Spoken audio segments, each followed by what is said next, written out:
Hey guys, you guys realize that Sunday is Mother's Day? I know, I almost forgot too. Listen, we got to do something for mothers. Are mothers important? Yeah. All right, let's find out why are mothers important. Ben, take it from here. Mothers. Repeat after me. Repeat after me. Mothers love us. Mothers love us. Check. Yep. Mothers help us. Mothers help us. Yep. Check. You definitely do. Mothers gave life to us. Mothers gave life to us. So we need to do something special for them, right? Yeah. All right, sit down and don't worry, guys. I have just the thing. We have a little craft that we're going to do that will make mom happy and it won't be too hard to do. All right, say bye. Bye. Hey guys, it's Mr. P. I am going to show you guys how to make a really nice Mother's Day photo book. It is pretty easy to make, doesn't require a lot of materials, and just a little bit of creativity, and it'll go a long way. For your Mother's Day photo book, you're going to need the following materials: 2 pieces of thick drawing paper, or you can use computer paper, scissors, a stapler, a pencil, tape or glue, and a picture or a photo of yourself. It could be a printout, it could be an old photo that you can cut, something that's not too small or far away and nothing that's too large. So have that ready to go, and then we'll start making our book. So the first step is really to think about who you're going to be sending this card to, whether it's your mother, whether it's your stepmom or your grandmother or your aunt. Anybody who's a mom in your life that means a lot to you, you can make this card for. And this photo book is going to be special memories that you have of this person. You want to get as specific as you can. So you want to spend a few minutes really thinking about what are some things that your mother figure in your life has done for you or done to really make your life easier.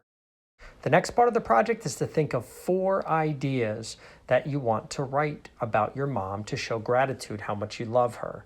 Some good stems are things like, I'll never forget when you, I loved when you, I love you because you always, or you're the best mom because. If you're still stumped for ideas and can't think of what to write about, think of things like what your mom does every day to help you, like cooking your favorite meals or driving you places, buying you your favorite things that you've always wanted. Maybe you went to a special place together, or maybe she just made you feel better by taking care of you, giving you a hug when you were sick or hurt or in the hospital, if you were sad or angry, or maybe you just have such a great relationship. Everything you do is just so much fun. The more specific the memory, the better the book is. So instead of saying, you cook me the best meals, you might say something like, I love when you cook that chicken marsala. It's my favorite meal. So I have interviewed my son to find out what were his 4 memories, and I wrote them down on paper just so we have them for reference. And he wrote down, I loved when you take me to OMG to get ice cream. I love when you cook spaghetti and pancakes. I loved when you bought me my new bike. And I love when you hug me when I feel bad. So those are going to be the pages of the book.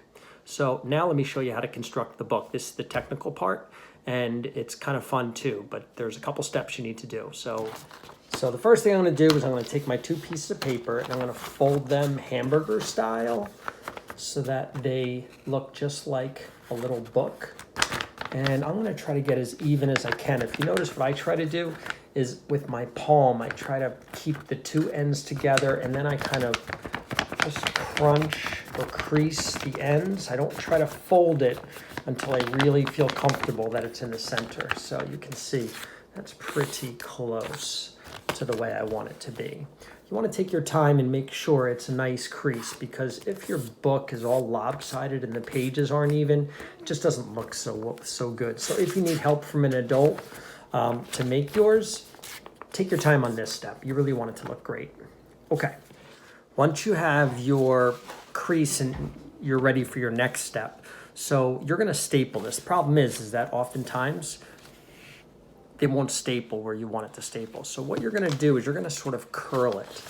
So you're gonna hold on to one side and sort of curl it so it goes not all the way to the crease. And I'm just going to kind of smush it in there a little bit. I'm gonna make sure that everything is nice and centered, and I'm gonna put a staple mark right on that crease between the two pieces of paper, just like so. When I open it up, it should stay just where it is. I'm gonna do the same thing on the other side. So I'm gonna scrunch it up a little bit. I'm gonna move it inside, get it to that point. If it doesn't go, just scrunch it a little bit more. You don't wanna fold it because you don't wanna ruin the book. But as you can see, hey, I'm out of staples. Never fails. As soon as you're ready to do any work with a stapler, it is out of staples. That just is what happens. Okay, so now I'm gonna put my second staple in.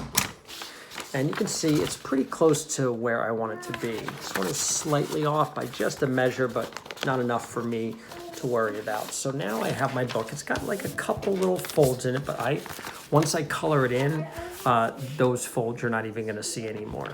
So I have this in place, and now I'm ready to do the real technical part.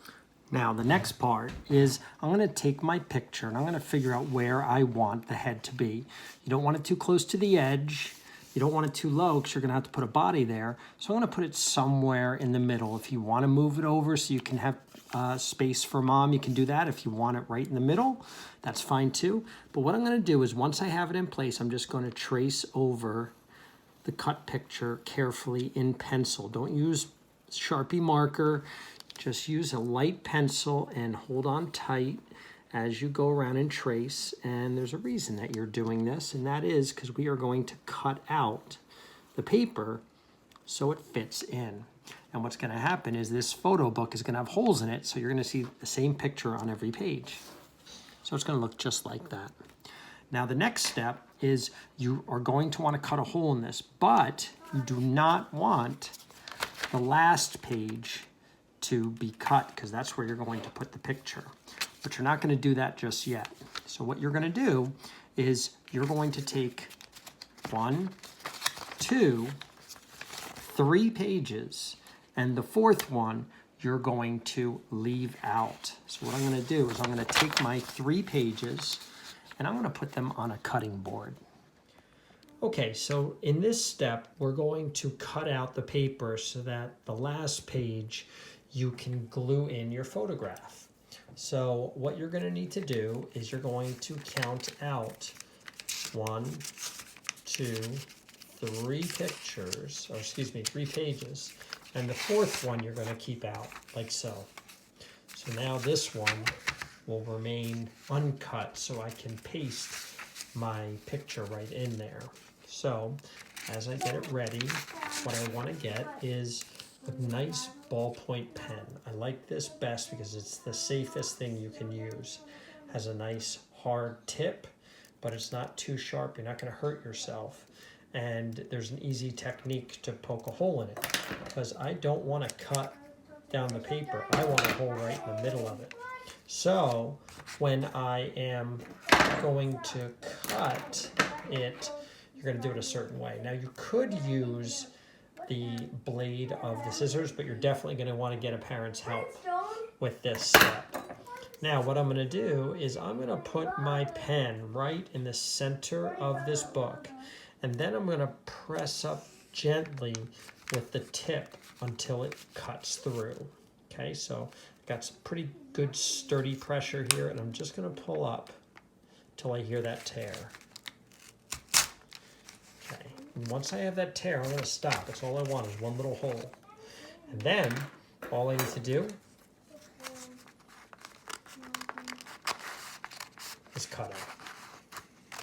Now, I would recommend that you have a parent's help for this step because you're not going to want to have uneven edges here, and you definitely don't want the book to look a little jagged. Sometimes kids' scissors don't do the best job.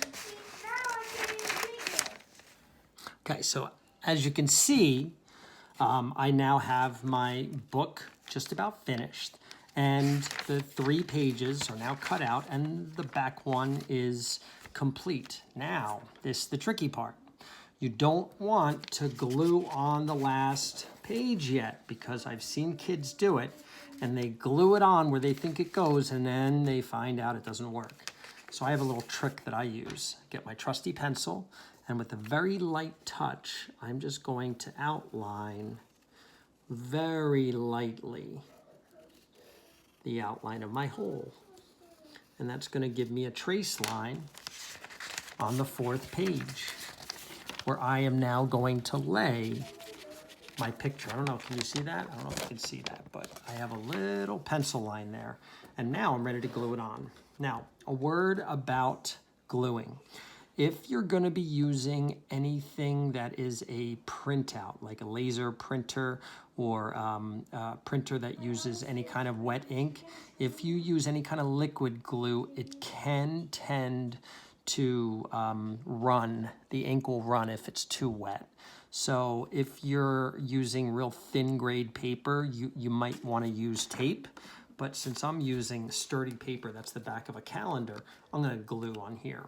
Now, I always tell my students, never glue on the paper, because if you glue on the paper and it comes outside of your paper, you're going to have a mess, you're going to ruin it. So what you're better off doing is getting a piece of scrap paper and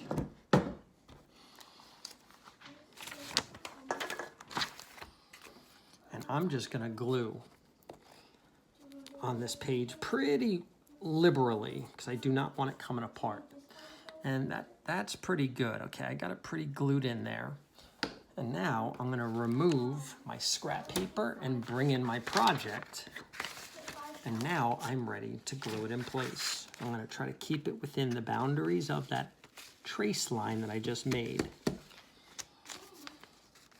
And guess what, guys? My photo book is now ready to start decorating.